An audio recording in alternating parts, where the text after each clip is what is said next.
Welcome back to The Explainer. So today, we're tackling something, honestly, pretty mind-bending. We usually think of the internet as just a tool, right? A place we visit through our screens. But what if we've got it completely backward? Today, we're decoding an intensely brilliant, though admittedly absurdly dense academic thesis by Benoit Nounier-Lapierre. He maps out what he calls the quantum technocentric epoch. Basically, he's looking at the total collapse of the boundaries between human biology, digital life, and global society.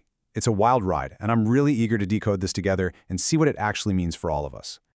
Okay, deep breath for this one. The actual title of his thesis is Meta-Theoretical Transdisciplinary Developmental Triangulation Frameworks of Innovative Depth Regarding World Culture Intersectional Embodiment as Quantum Computing Organic Techocentric Web World Community for Understanding. Okay, wow, yeah, I know, that is a real, literal single sentence from the source. But wait, before you click away, the author actually knows exactly what he's doing here. He deliberately uses this unprecedented verbosity. Why? Because our modern digital reality is just so incredibly oversaturated and overwhelming.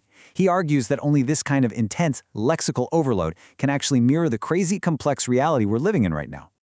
Okay, let's dive into this and translate that giant wall of text into plain English.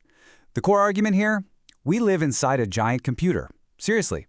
But we're not talking about some sci-fi matrix simulation here. We aren't just using the internet anymore. We, our actual physical bodies and minds, are literally the hardware running it. We've gone from being operators of machines to being the actual biological circuits of a planetary network. So, let's move right into Section 1. Welcome to the ecobodysphere. You are the hardware. In this ecobodysphere, the old comforting boundaries between your biology and your digital life, they've completely collapsed. There's no longer this neatly divided real world over here and digital world over there. He calls this space the non-frontier ecobodysphere.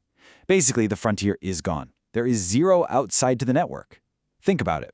Take a totally mundane action, like eating a meal. You track the calories in an app, or you order it through some algorithmic delivery service, or maybe you post a photo of it on your feed. Even the agriculture that grew the food is managed by planetary data grids. Literally every biological act is a technological negotiation.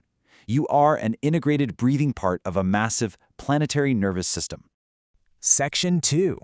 The Web World Community, the QCOTW. So if we're living inside this ecobodysphere, what does the architecture of this giant computer actually look like? Well, the author calls this the QCOTW, or the Quantum Computing Organic Technocentric Web. Now, what's really interesting about this slide is the massive shift in how we have to view ourselves. You aren't just a user scrolling through content anymore. Within this framework, you are reconfigured as a localized node of processing power. When you feel a certain way, when you share a meme or buy a pair of shoes, you are literally synthesizing data for this post-human global network. You're a biological microchip just constantly computing cultural and economic signals. And the author playfully lumps this new reality into another giant portmanteau, the psychoanalytico-philotheosocial aesthetic. I know, it's a mouthful. But let's break that monster down into a triad of modernity, because it actually makes total sense. First up, psychoanalytico-phenomenology. This basically just means our deepest, private, unconscious desires aren't private anymore. They are a public, data-driven archive controlled by algorithms that, frankly, know what we want before we do. Second is philotheosocial integration.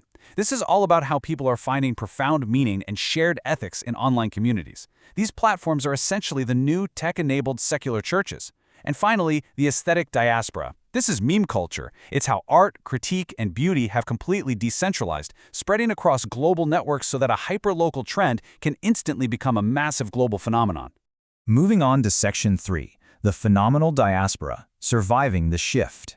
Because we're constantly migrating across all these platforms and digital states, the old legacy expectations just don't work anymore. Surviving in the QCOTW requires a completely new paradigm.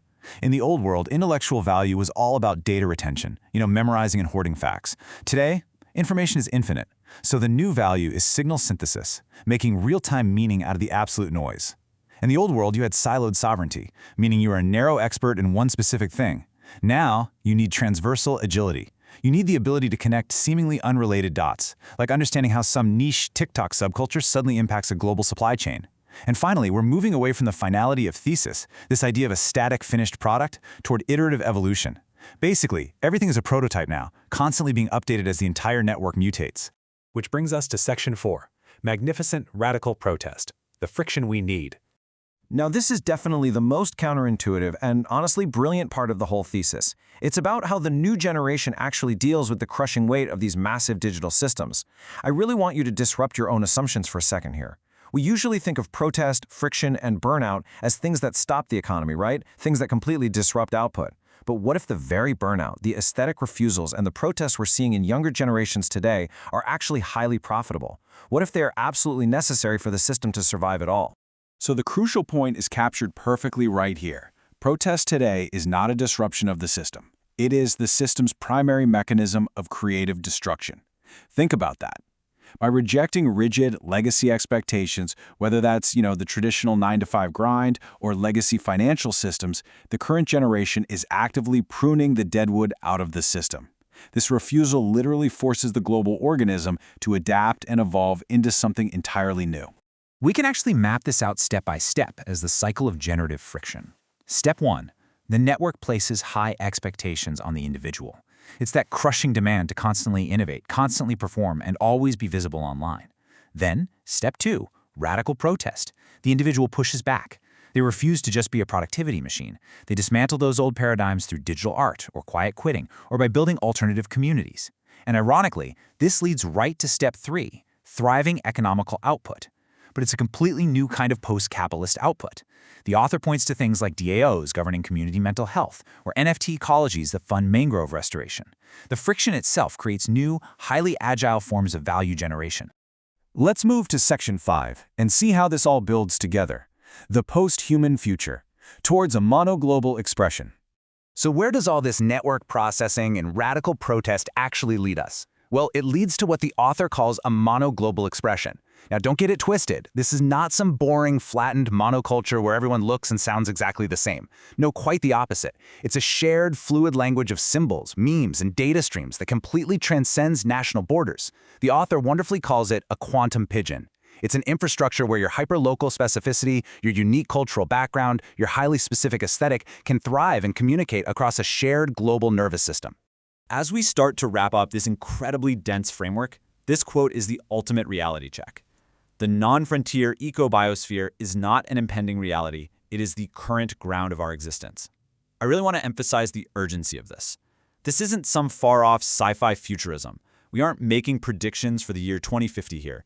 This is exactly what is happening to you right now. Literally right now, as you watch this explainer, as your phone buzzes in your pocket, as your data is constantly being synthesized by the cloud.